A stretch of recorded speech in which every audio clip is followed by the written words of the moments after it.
nome é Ademir Rodinei Ingrácia, tenho 76 anos e eu faço parte dessa história. Meu nome é Celso Penha Vasconcelos e eu estou atualmente como presidente da Fundação Educacional de Votuporanga e eu faço parte dessa história. Eu sou Diogo Mendes Vicentini, tenho 77 anos e faço parte dessa história.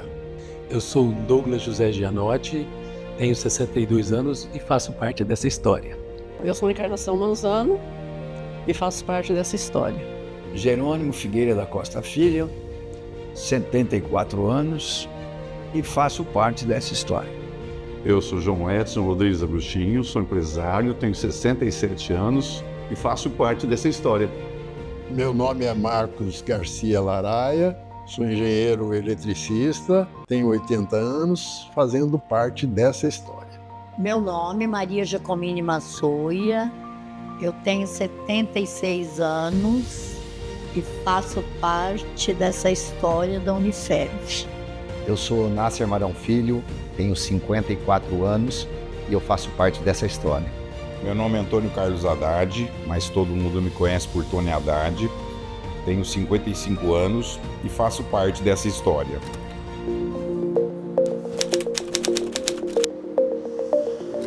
Todo sonho que resiste ao tempo precisa crescer. E crescer nunca é simples. Depois dos primeiros passos, veio um novo desafio: transformar uma faculdade do interior em uma instituição capaz de acompanhar o futuro. Eu já estava na diretoria quando o Armando construiu aquele prédio central onde fica a administração, né? Ali na rua Pernambuco, né? E então tínhamos o prédio antigo, o Armando construiu, foi quando foi um momento assim de inflexão, né, na história da Unifed para mim. Ali que começou a Unifed a sonhar mais alto, né?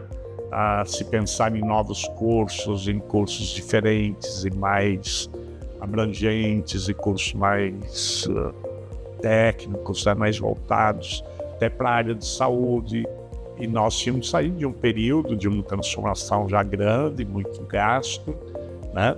E a gente tem que fazer as coisas também com equilíbrio, né, financeiro, coisa que sempre a Fundação primou por isso, né? Pelo zelo e o cuidado com as finanças, né? E quando eu entrei, nós estávamos nessa transição. E precisamos, como a estrutura, inclusive interna, havia mudado, nós precisaríamos mudar alguns hábitos, né? Então, por exemplo, essa época foi quando surgiram os computadores em empresas, né, em instituições, etc. E eu me lembro que eu reuni a minha diretoria, né? E aí íamos decidir sobre a compra de computadores. Eu tinha sugerido a compra de 5 computadores para que a gente entrasse nessa era aí também, né, da computação e etc. E eles não queriam. Para minha grande surpresa, né, a maioria ali achava que isso era passageiro, que era moda, que isso não ia prosperar, né? Não, gastar dinheiro em computador, isso não vai acontecer, isso não vai virar nada, isso é moda, etc. A muito custo, foi uma reunião de muito debate, né? Nós éramos muito amigos, mas também existia o contraponto. Quem não era a favor não era, quem era é. E a gente conversava. Foi uma reunião longa para eu conseguir comprar 2 computadores. Foram os primeiros 2 computadores da Unifed. O que antes era construção, agora precisava se consolidar. A região crescia, os alunos aumentavam e a instituição precisava decidir até onde queria chegar. Uma nova identidade acadêmica começava a surgir.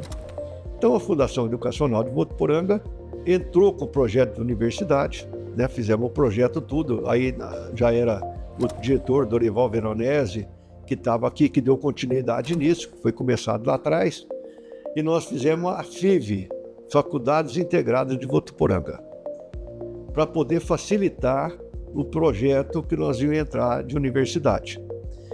Então, esse projeto foi dado entrada, o Dorival veio, deu continuidade, e o governo aceitou bem, o Conselho Federal de Educação também, e chegou num determinado tempo que eles vinham falando assim, olha, precisa melhorar os laboratórios, precisa melhorar a biblioteca. Foram fazendo diversos investimentos.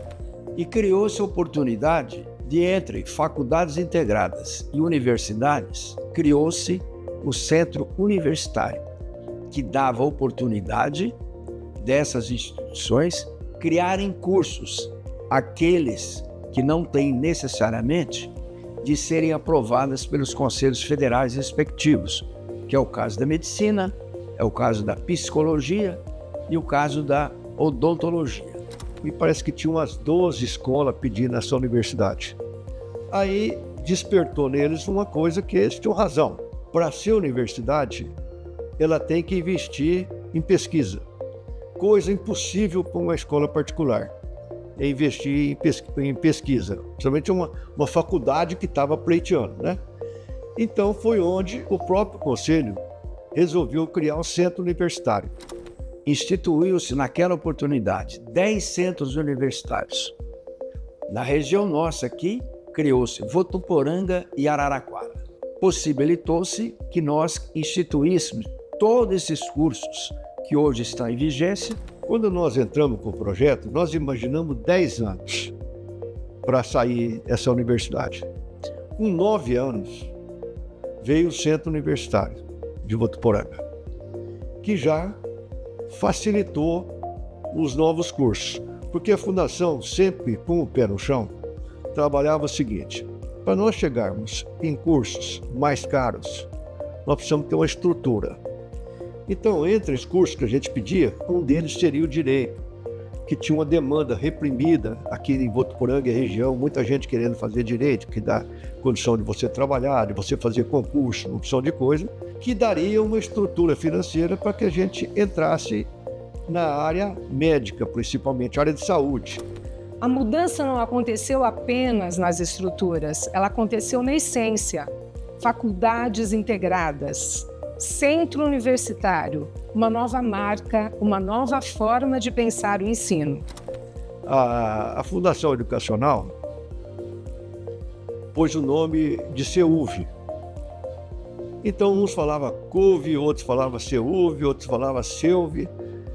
Era um nome que não era sonoro, principalmente para publicidade. Nesse tempo já era presidente o Marco Laraia. Aí o Marco Laraia saiu de férias, eu era o vice-presidente, né? Eu fiquei 10 dias no lugar dele e eu fui procurando um nome que eu achava mais sonoro, coisa e tal. No risque rabisque eu fui desenhando e cheguei na Unifev, né? Porque o Uni deu Universidade e FEV, Fundação Educacional de Votuporanga, que eu acho que, como era mantenedora, seria justo que ela continuasse no nome da escola, que ia continuar como mantenedora. Chamei a Encarnação lá, falei, Encarnação, eu estou vendo isso aqui e tal, a gente tem que trocar, senão não conseguimos nem fazer publicidade com esse nome que estão aí. Aí o Marco chegou, falei, Marco, olha, fiz uma arte aqui, né? De 2 jeitos a arte, né?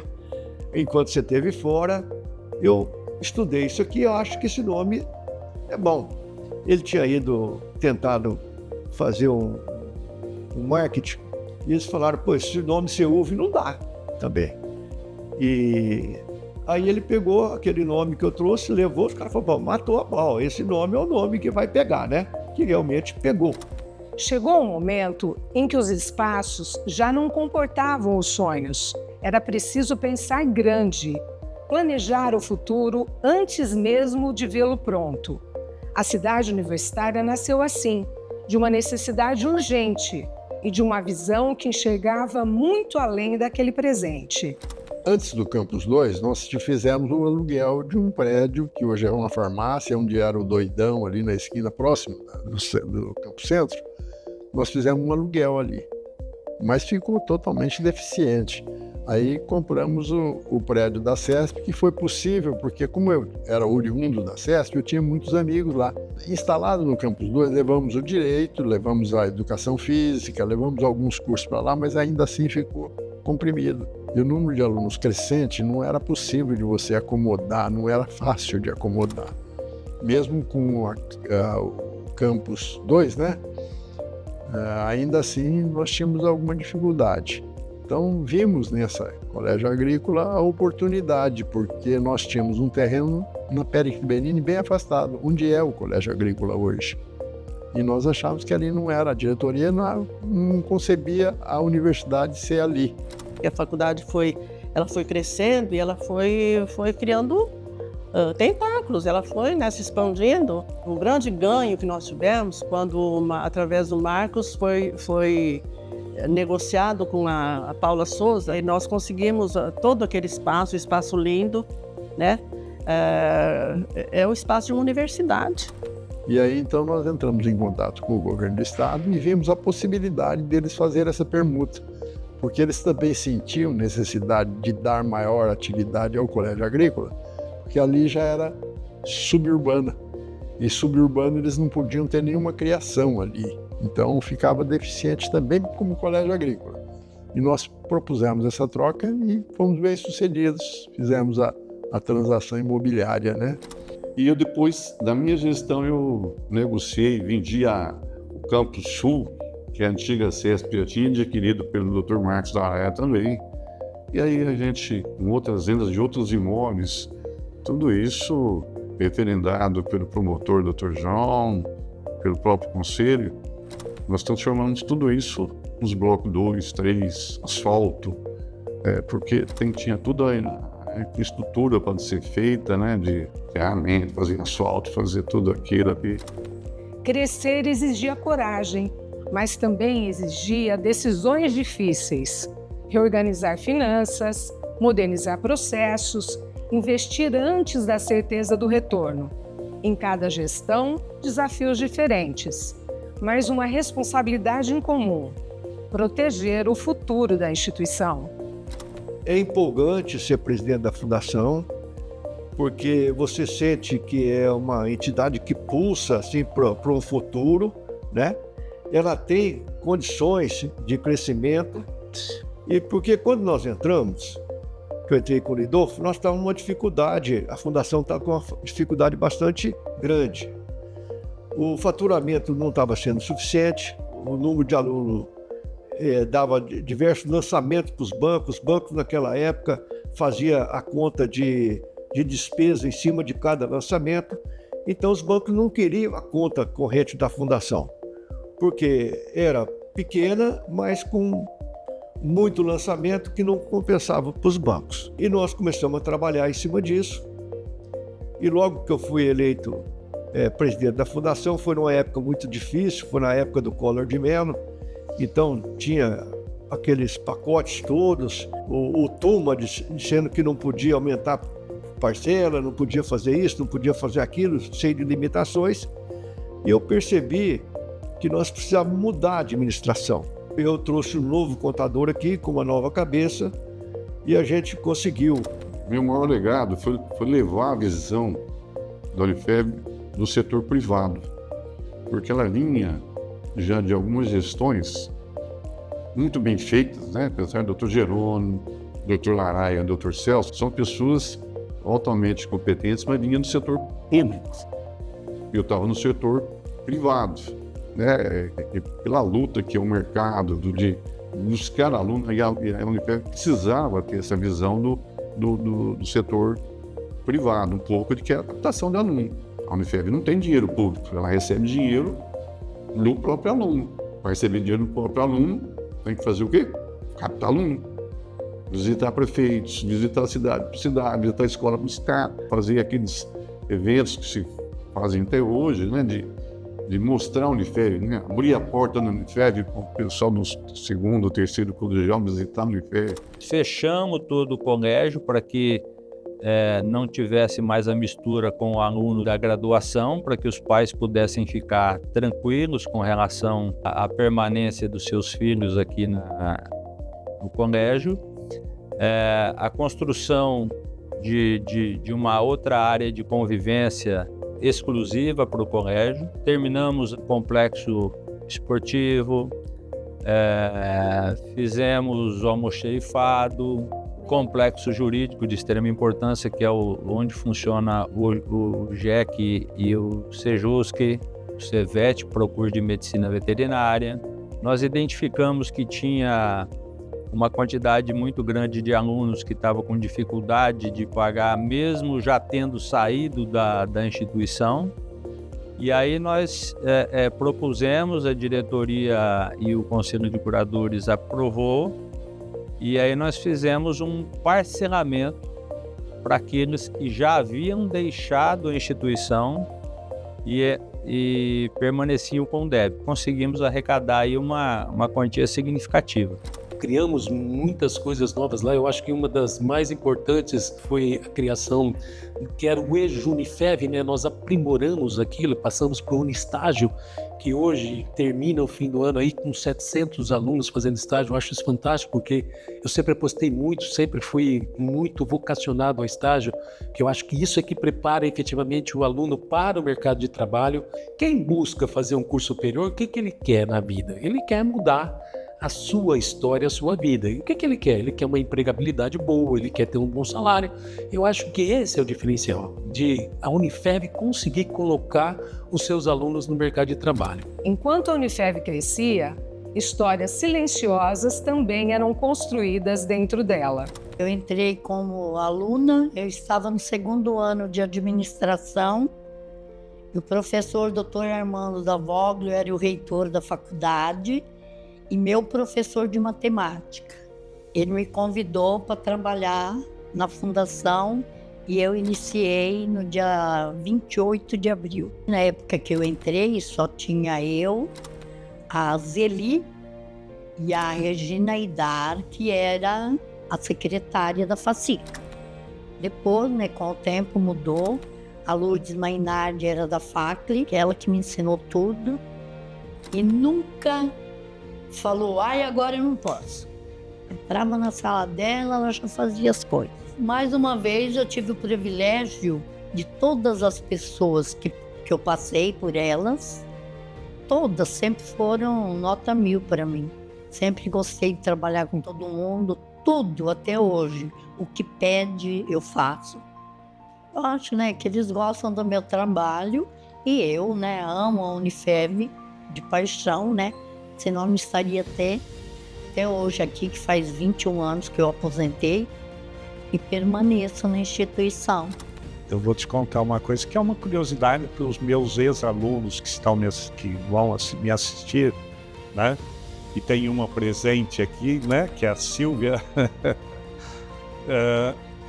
O meu passatempo, ao invés de contar carneirinho para dormir, eu falava primeiro colegial A, lá da fundação. E eu ficava percorrendo o nome de todos os alunos daquela sala. Número 1 é fulano, número 2 é fulano, sabe? Fazia aquela sequência, E fazer de todas as salas, fazia isso. Tem grandes lembranças disso. E grandes amigos que foram ex-alunos, que foram alunos nessa época, hoje são ex-alunos. Tenho até hoje grandes amigos daquela época. A lembrança é muito grande, de todos eles, E quando eu me mudei de lá, eu tive até problemas quando eu saí do colégio, lá principalmente nas aulas. Dos colegas, eu tenho grandes lembranças assim, da grande maioria deles é até difícil citar, Mas, como eu fiquei 8 anos na diretoria e muito junto, eu diria assim, o Armando Davoglio foi um irmãozão. Desculpa. O José Garcia Martins, o Casagrande, que foi diretor e era professor lá da pedagogia, e muitos outros, mas muitos, Ontem eu estava me lembrando, agora está até me falhando a memória, mas foram muitos amigos, fiz grandes amigos lá. Lindolfo Pellegrini, que foi quem me sucedeu como presidente da fundação, e muitos outros, até é difícil citar nomes que eu não teria nem tempo para citar todos e não lembraria, mas grandes amigos lá. Aprendi muito, com eles, né? Vivemos muitos momentos alegres e eu não sei o que era mais prazeroso, ou entrar numa sala de aula para dar aulas ou ir para a sala de café no intervalo para encontrar os amigos ali. Porque o clima ali era diferente de tudo que eu conheci. Eu acho, de vez em quando eu penso nisso, Votuporanga é uma cidade abençoada, porque tem alguma coisa diferente. O impacto da educação começou a ultrapassar os muros da instituição. Alunos se tornaram profissionais. Famílias inteiras passaram pela Unifev. A cidade mudou junto com ela. E, pouco a pouco, aquilo que nasceu como sonho local passou a transformar toda uma região. Na época em que o centro universitário foi instalado, que criou-se vários cursos, e para se ter uma ideia, a instituição tinha em média, vamos considerar, aproximadamente 2.000 alunos. Nós passamos por quase 6.000 alunos. E tivemos aqui na cidade uma coisa que era preocupante para as autoridades e a comunidade. Nós tínhamos um centro do Banco do Brasil que chamava SESEC, que tinha aproximadamente 150 funcionários, que pela estrutura e a necessidade de se aprimorar foi extinta. Nós tínhamos a regional da CESP, e que também foi desativada pelas circunstâncias administrativas. E o reflexo desse pessoal foi extremamente preocupante. E, por sorte, criou-se o centro universitário e deslocou para a nossa cidade esses alunos. E, consequentemente, fim de semana, seus familiares, com reflexo em todos os setores da comunidade. E hoje, se você vai, que nem eu viajo, eu vou para Mato Grosso, Goiás, Minas, você tem aluno nosso espalhado pelo Brasil inteiro. Então, isso não é a troco de nada, isso é a troco de muito trabalho e com qualidade. Quando você coloca profissionais de qualidade na sociedade, você não precisa nem fazer propaganda da escola. Então, o que acontecia é que as pessoas procuravam, né? De onde você é? Que escola você fez? E muitos que não fizeram em outras escolas, acabavam não conseguindo. E Votuporanga foi, de degrau em degrau, ela foi se consolidando como instituição de qualidade. Para as gestões que vierem, eu acho que nós temos que estar pensando sempre um passo à frente, investigando esse mercado educacional, sabendo de antemão quais são os anseios dos vestibulandos, para que a gente possa estar atendendo a demanda do mercado. Eu costumava dizer lá, não adianta nós queremos criar o curso que a gente quer, nós temos que criar o curso que o mercado deseja, o curso que o mercado precisa. Eu acho que se a Unifev tiver esse feeling de continuar nessa gestão, percebendo o que o mercado quer e atendendo essa demanda de mercado, eu acho que nós vamos continuar sempre com essa liderança regional que ela é, esse motivo de orgulho que é para todos nós termos a Unifev, né, uma entidade pura aqui de Votuporanga, brilhando tanto na nossa região. Crescer nunca significou apenas aumentar. Era preciso manter qualidade, criar diferenciais, construir credibilidade. Porque uma instituição forte não se sustenta apenas por números, ela se sustenta por propósito. Olha, histórias tem muitas, né? Mas eu estava pensando nessa história da Unifev, ou da fundação, como era no começo, e eu me lembro que esse período em que eu fiquei lá 8 anos como diretor, foi um período assim de uma transição muito grande, né, da fundação como instituição. Eu me lembro que eu cheguei lá, tinha aquele prédio antigo que tinha sido uma escola, se não me engano, né? E aí depois, na gestão do Armando, ele começou a construir o prédio novo para a administração, né? E ali eu acredito que começou uma virada histórica assim, para a fundação, né? E onde ela mudou de patamar, onde foram construídas, né, as bases da atual Unifev. Nós nos esforçamos para criar os diferenciais. O que eram os diferenciais nessa época? Nessa época, os diferenciais eram a biblioteca. Nós montamos a maior biblioteca regional. Na época, não tinha nenhuma biblioteca que competisse com a biblioteca da Unifev. Nós equipamos a televisão e a rádio, né, com as novas, mais modernas tecnologias. Fizemos o convênio com a TV Brasil. Fizemos a instalação do Hotel Escola, para que recebia os professores e os alunos faziam a operação dele, né? Um dos maiores desafios era convencer os nossos alunos que ainda ter um curso superior é importante, né? A juventude como um todo, né? Que essa ideia de que para brilhar na vida você não precisa ter um curso superior. Eu acho que essa ideia a gente precisava destruir e acho que nós conseguimos fazer porque durante esses 3 anos que nós estivemos lá, o nível de alunos se manteve. Eu acho que é um dos grandes desafios. Mas a Unifev, todo dia ela tem um novo desafio. Por quê? Porque é uma empresa que ficou muito grande e precisa de uma gestão muito assertiva.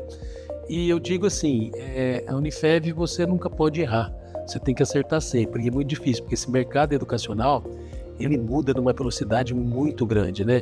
E o grande segredo é descobrir o que o vestibulando quer fazer, qual curso que ele quer fazer.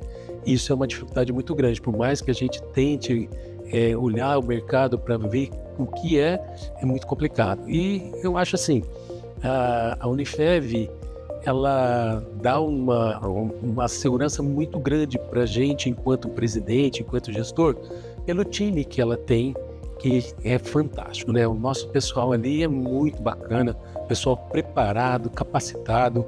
Eu fiz uma gestão compartilhada quando eu comecei na presidência da Unifev, montamos um time lá de 5 pessoas que a gente estava se reunindo toda hora ali, nós nos reunindo para discutir as questões, porque eu acho assim, ninguém melhor do que ajudar na gestão do que o próprio colaborador que está vivendo o dia a dia ali muito mais do que a gente. Então, nós fizemos uma gestão bem compartilhada, ouvindo muita gente. Eu acho que esse foi um dos diferenciais da gestão, de poder ouvir as pessoas, né, de saber o que elas pensam, o que elas acham.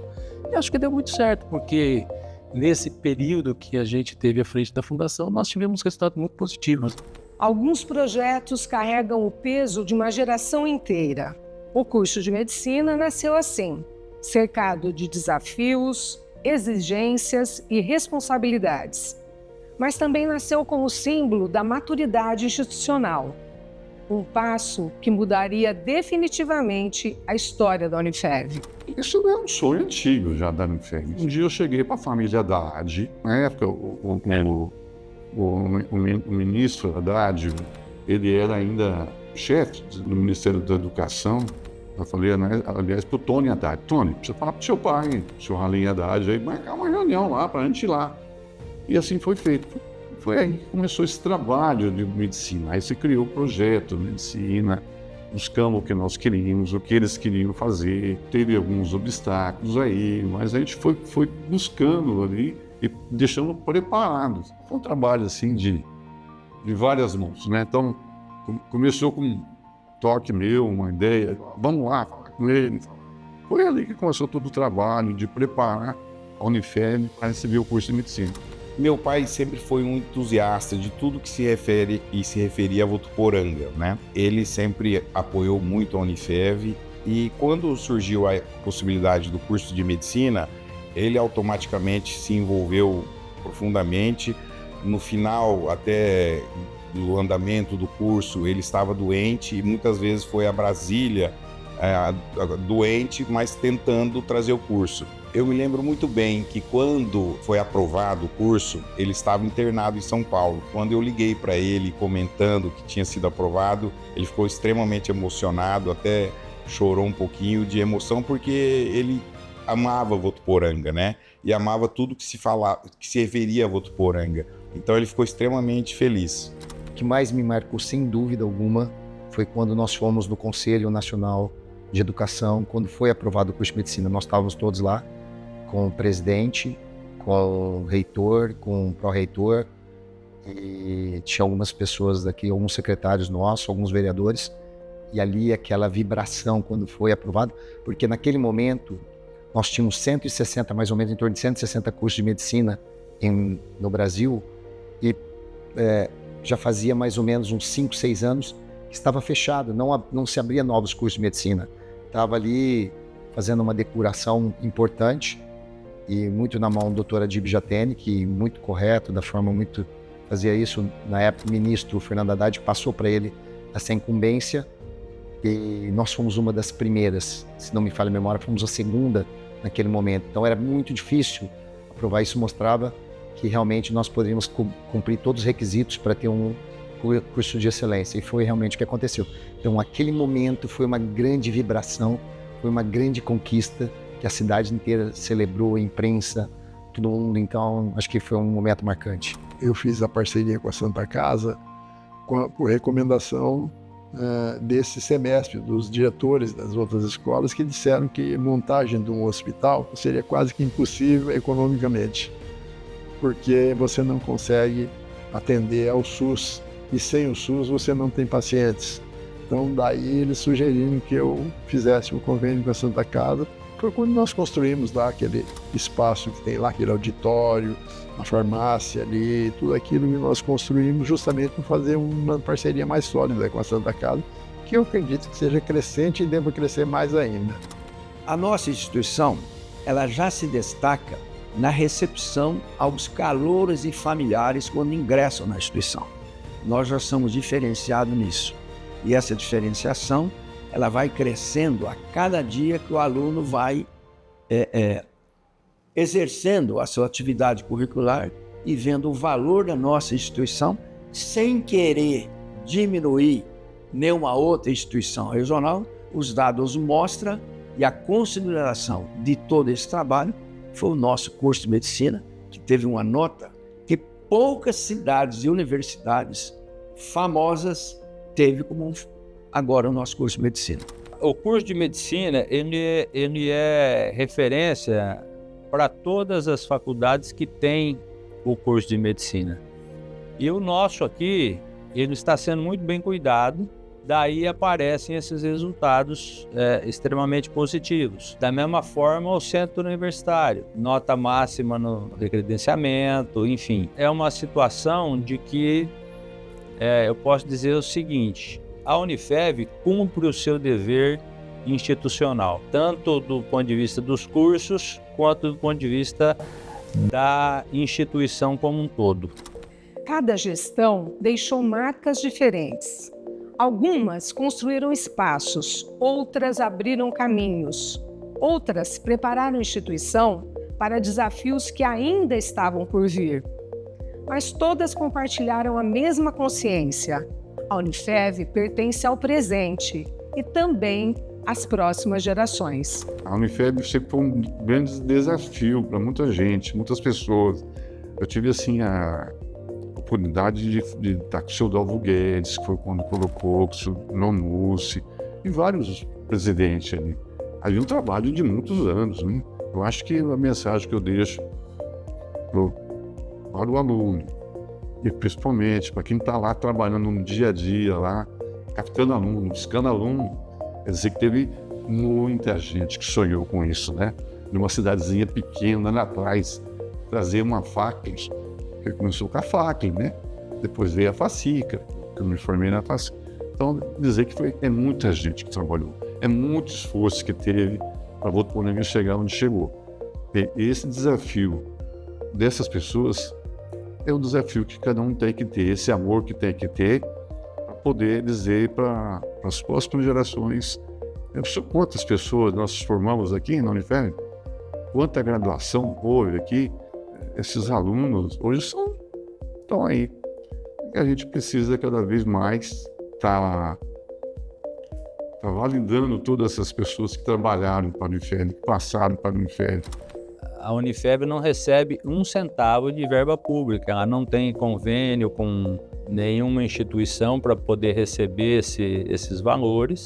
A diretoria e o conselho de curadores cedem o seu tempo graciosamente, e eu acho que isso faz com que a instituição possa crescer, porque estão todos aí imbuídos de uma boa vontade extra, vamos dizer assim.